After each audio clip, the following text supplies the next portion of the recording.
안녕하세요. 볼리TV 소영욱입니다. 네, 안녕하세요. 김정용입니다. 네, 금물살까지 갔던 토트넘의 김민재 영입설이 가능하지 않나 싶을 정도로 한때 뜨거웠던 시기가 있었는데 지금은 오히려 이탈리아에서의 김민재에 대한 구애가 더 강력해졌다는 그런 소식이 들려오고 있습니다. 이게 그냥 저도 처음에 흘려들었는데 굉장히 이탈리아에서 보도가 많이 있더라고요. 어떻게 보십니까 지금 상황을? 김민재 선수 측이나 네. 뭐 한국 축구계에서 들리는 소식은 사실은 라치오건 네. 토트넘이건 요즘엔 약간 잠잠해요.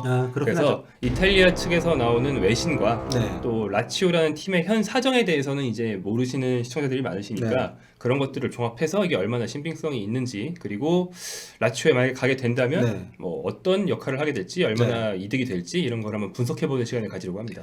그런데 이 얘기를 하기 전에 일단 토트넘 이적설 네. 이거 완전 물 건너 간 건지 아니면은 뭐 계속 뭐 정말 우리가 농담하는 것처럼 뭐 유대인 회장과 뭐 중국인 그 당시 간에 어떤 뭐 그런 정말 그런 어떤 흥정이 계속 되고 있는 것인지 뭐 이 얘기를 간단히 하고 넘어가야 될 것 같고, 그리고 좀 중국 쪽에서 뭐 김민재 태업설도 나오고 매 경기 다 뛰고 있는데 네. 뭐 이런 얘기들에 대해서 간단히 정리를 하고 넘어가 보죠.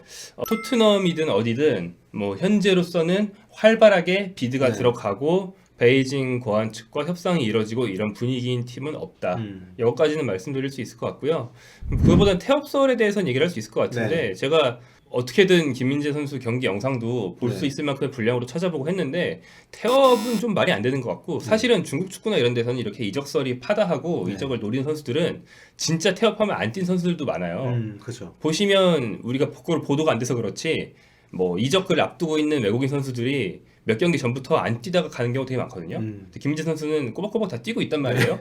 그것만 봐도 태업이라고는 볼 수 없고 뭐 성실하게 뛰고 있다고는 일단 믿으셔도 될 것 같습니다. 네. 그런데 지금 유럽 이탈리아 명문 중에 하나인 라치오에서 네, 뭐 중하위권이 아니고 그렇죠. 네. 김민재 선수를 적극적으로 원한다는 얘기가 다름 아니라 뭐 중국이나 뭐 이런 쪽 보도도 아니고 이탈리아 쪽에서 제법 많이 나오고 있기 때문에 이 얘기를 좀 집중적으로 좀 해보도록 하겠습니다. 가체타 델로 스포르트라는 이탈리아 매체의 기사가 일단 최근에 김민재 이적설 보도를 주도하고 있는데요. 먼저 말씀드리자면 여기는 뭐 신빙성이 흔히 이제 영국에서 보시는 BBC나 스카이 스포츠급은 아닙니다. 그냥 일간지라고 보시면 되고요. 라치오가 수비 강화를 위해서 김민재, 또 김민재가 안 될 경우 대안으로 아약스 유망주 2명을 주목하고 있다라는 소식이 있습니다. 김민재 예상 이적료는 뭐 우리 모두 다 알고 있는 1,500만 유로로 여전히 나와 있고요. 김민재 영입이 잘 안 될 경우에는 아약스의 선수로 넘어간다, 이런 얘기입니다. 네, 이 가스타델로 스포르트가 그 핑크색 신문이잖아요. 그 저는 최고 공신력인 줄 알았는데 최고까지는 아닌가 보죠. 뭐 그 스포츠 신문이죠. 한국으로 치면 스포츠 땡땡 그렇죠. 이런 스포츠 신문인데 루머도 많이 보도하는. 그만큼의 공신력은 아닙니다. 그렇습니다. 자, 근데 그 외신 보면 김민재 선수가 이제 아약스 거론되는 선수들보다 좀 많이 비싸던데요? 네, 그게 아약스의 그 넘버 1, 2 센터백을 노리는 게 아니고. 라치오는 그럴 돈이 없습니다. 넘버 3, 4 뭐 이런 멀티 플레이어들을 원해서 그런 건데요. 리산드로 마르티네스라는 아르헨티나의 22살 유망주, 그리고 에드손 알바레스라는 멕시코의 23살 유망주 두 선수가 거론되고 있는데 둘 다 수비수와 미드필더를 겸하면서 뛰는 멀티 플레이어들이거든요. 이런 선수들을 이제 김민재의 대안으로 노리고 있다는 소식입니다. 그러면 이 두 선수 마르티네스 알바레스 얘기 들어보니까 약간 백업 느낌인데, 그럼 이제 김민재가 안 됐을 경우 이들을 원한다는 거는 김민재도 약간 백업성이라고 봐야 되는 겁니까?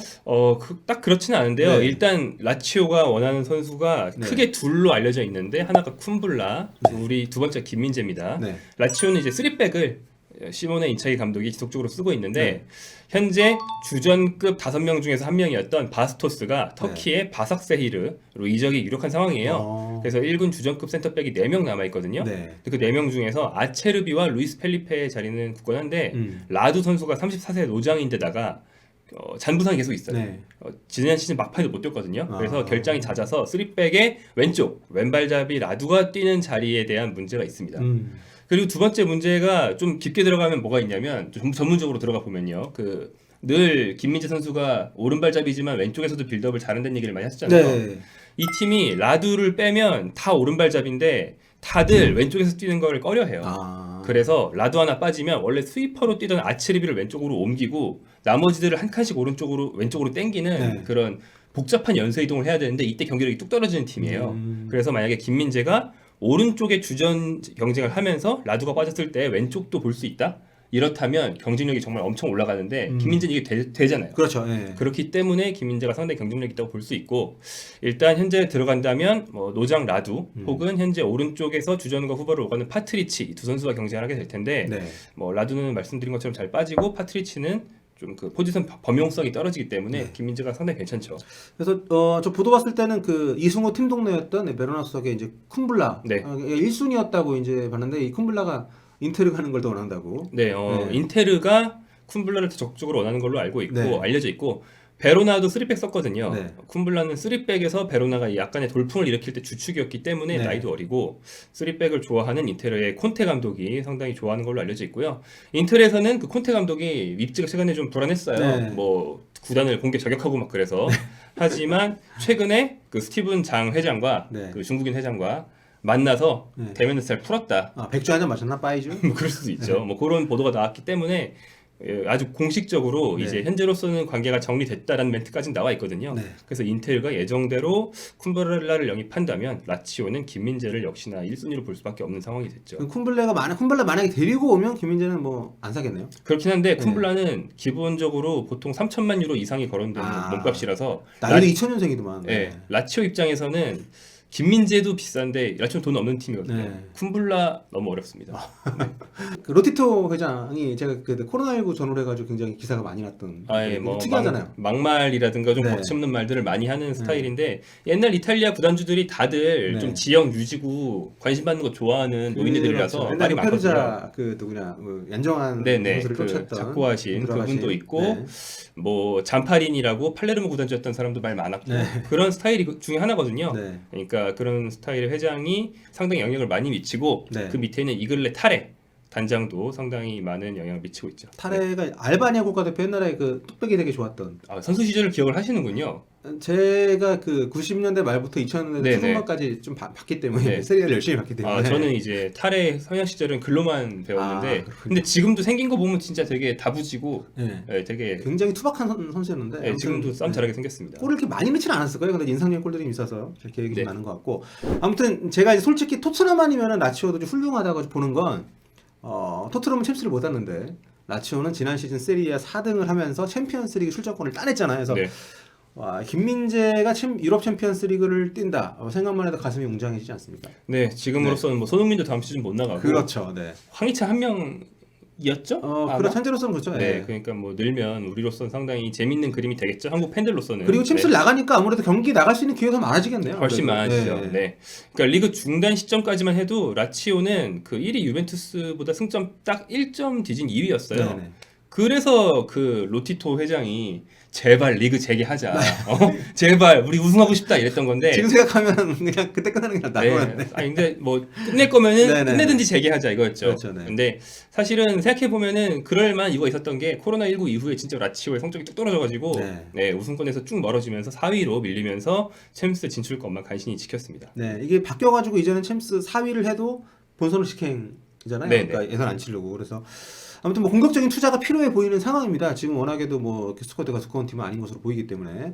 근데 지금 어떤가요? 지금 그래서 뭐 김민재 영입설도 나오고 있습니다만 이게 다른 포지션에도 어느 정도 보강이 돼서 강팀이 돼야 김민재가 간다고 해도 우리가 또 보는 재미도 있고 성적도 좀 나올 수 있는데 지금 상황은 어떻습니까? 그렇죠. 라치오가 선수층이 약간 얇거든요. 네. 우리가 잘 알고 있는 그 득점왕, 네. 유럽 득점왕 치로 임모빌레에 대한 의존도도 높았고 그래서 이제 같은 4위라도 우승까지 직전까지 갔던 4위는 또 느낌이 다르기 때문에 네. 이 팀이 공격적으로 영입을 하고 있거든요. 그렇죠. 일단 공격진에 보강할 선수는 장신 공격수가 필요해서 그 터키에서 상당히 좋은 활약을 해왔던 페네르바체 소속의 코소보 국가대표 네. 무리키 영입이 좀 유력한 상태입니다. 저는 좀 무리키 해가지고 중국에 있던 무리키가 했었어요. 보통 네. 브라질 선수들 별명으로 많이 쓰는 건데 완전 다른 선수죠. 네. 네.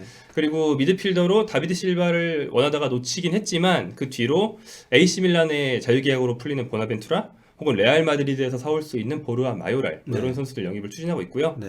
가장 그 약점이었던 왼쪽 윙백으로 스팔의 모하메드 파레스 영입이 유력하고 이 선수도 예전에 이승우 동료였다고 할 수 있죠. 베로나 그렇죠, 있었으니까.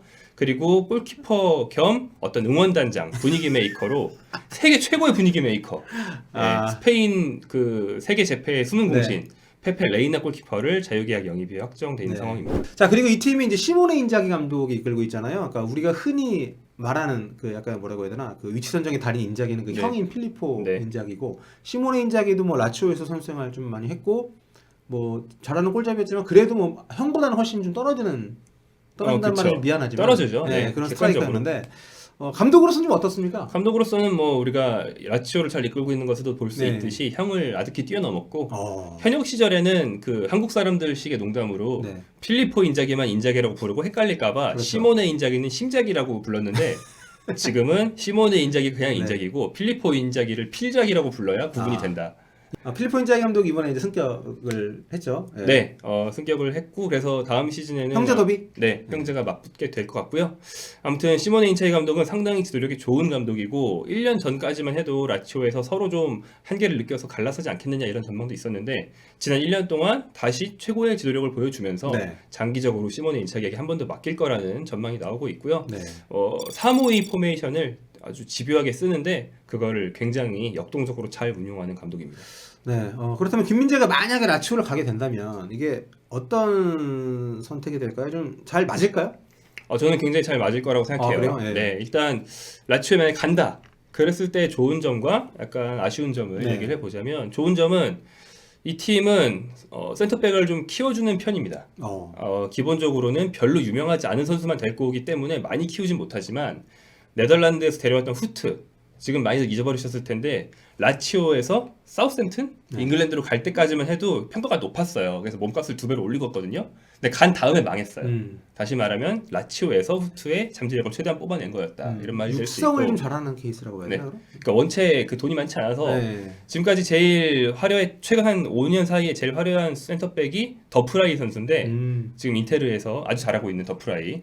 더프라이는 그 요행이 전 소속팀에서 자유계약으로 풀려서 주워온 거였지 이런 선수 영입은 못하는 팀입니다. 그러니까 돈을 이렇게 많이 써서 데리고 오는 팀은 아니다. 네, 못하는 팀이죠. 아무튼 더프라이도 최고 선수로 키워냈고 이제 3백을 주로 쓰면서 센터백을 키워내는데 김민재는 3백을 뭐 아시안 게임이라든가 소속팀이라든가 여러 번 소화한 바가 있고 그때마다 잘했어요. 네. 그리고 뭐 플레이 스타일을 봐도 발이 빠르고 덤비는 수비를 좀 잘하는 편이고 이런 선수가 3백에 필요하거든요. 그래서 김민재는 3백 중에서 좌우 스토퍼 그리고 중앙까지 어느 자리든 다 소화할 수 있다는 게 큰 장점이기 때문에 상당히 팀에 잘 맞을 것, 전술적으로 잘 맞을 거라는 기대가 되고요. 그 다음에 아까 말한 것처럼 챔피언스리그 나가기 때문에 출장 시간 확보가 상당히 수월합니다. 네. 좀 안 좋은 점은 뭐가 있을까요? 일단 뭐 낯선 이탈리아 문화와 말도 전혀 모를 거 아니에요. 그쵸. 낯선 이탈리아 무대가 있는데 한국 선수들은 김민재뿐 아니라 다 비슷해요. 어렸을 때부터 그 중계로라도 본 리그가 거의 프리미어 리그 아니면 그 대표팀 형들이 있는 분데스리가 정도고 라리가도 본 선수 별로 없어요. 이탈리아도 어쨌든 그 90년대 후반 2000년 그때 이제 안정환 선수 건너간 뒤로 이승우 잠깐 있을 때 말고는 전혀 없었기 때문에. 그렇죠. 그래서 이제 한국인 동료들로부터 도움을 받고 교류하면서 적응하는 게 좀 어렵다. 이게 이제 토트넘과의 극단적인 차이라고 할 수 있죠. 토트넘은 뭐 대표팀 형이 이미 있으니까. 그렇죠. 경기장에도 뭐 한국 사람들 수천 명이 오는데. 그렇죠. 때문에 그 다음에 뭐 로마라는 도시가 상당히 예쁘고 대도시긴 하지만 외지인들한테 좀 배타적인 면도 있다고 해요. 그래서 같은 이탈리아를 갈 거면 지방 소도시의 어떤 따스한 정보다 로마가 오히려 좀 안 좋을 수도 있긴 하다. 이런 건 좀 사소한 문제지만 간다면 약간 적응하는데 방해가 될 수 있는 문제들이죠. 아무튼 뭐 김민재 선수 이적설이 아직까지 계속 좀 뭐 수면 아래 약간 있는데 어떻게 될지는 모르겠습니다만 좀 뭐 베이징한테 베이징 팬들한테 미안하지만 빨리 이적했으면 좋겠어요. 뭐 한국 사람들 입장에서는 당연히 그런 걸 염원할 수밖에 없죠. 우리 모두. 추가적으로 또 얘기가 들리면 또 김정용 기자와 함께 김정용 기자 혼자서 소식을 전해드리도록 하겠습니다. 여러분 언제나처럼 좋아요와 구독. 지금까지 저는 폴리TV 서영욱이었습니다. 네, 김정영이었습니다. 감사합니다. 안녕히 계세요.